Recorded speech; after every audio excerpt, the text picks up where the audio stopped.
je suis enseignante notamment dans le cours à choix du village circulaire, la Récupératech. On s'est dit qu'on pouvait demander de l'argent à l'ARES pour un projet de développement durable qui nous permettrait de continuer à développer le village circulaire d'une part et d'autre part organiser un festival autour de la question Réparer c'est créer.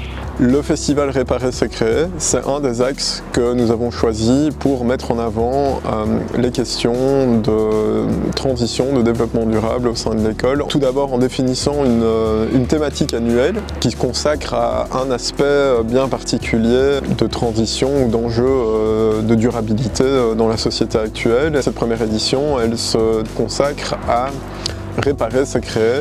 Comment est-ce qu'on peut, à travers la réparation, favoriser la créativité et la création? Comme c'est assez polysémique, on s'est dit réparer le monde, réparer les gens, réparer la construction, prendre soin. On a essayé d'explorer toutes ces thématiques-là en allant chercher des orateurs et puis peu à peu on a essayé de mettre 3 jours de conférences, workshops. C'est vraiment un travail collaboratif avec toute une équipe qui foisonne et qui recherche, et puis voilà, arrive maintenant ce festival où tout s'enchaîne pour le moment merveilleusement.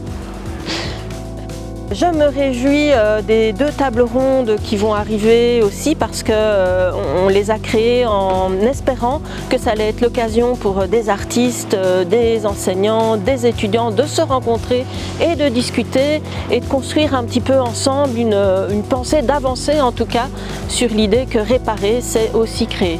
Donc demain c'est plutôt des artistes qui vont expliquer en quoi eux ils considèrent qu'ils réparent et on espère que ça va résonner dans le public, et vendredi ça sera plutôt quelle pédagogie serait utile dans notre monde actuel, notamment contraint. Je suis contente de voir que ça a créé quand même beaucoup d'émulation, beaucoup d'envie. Je sens que dans les petites discussions après les interventions, on se dit « ah, il faudra y penser l'année prochaine ». Enfin voilà, il me semble que ça crée une envie et que ça met en appétit pour la suite.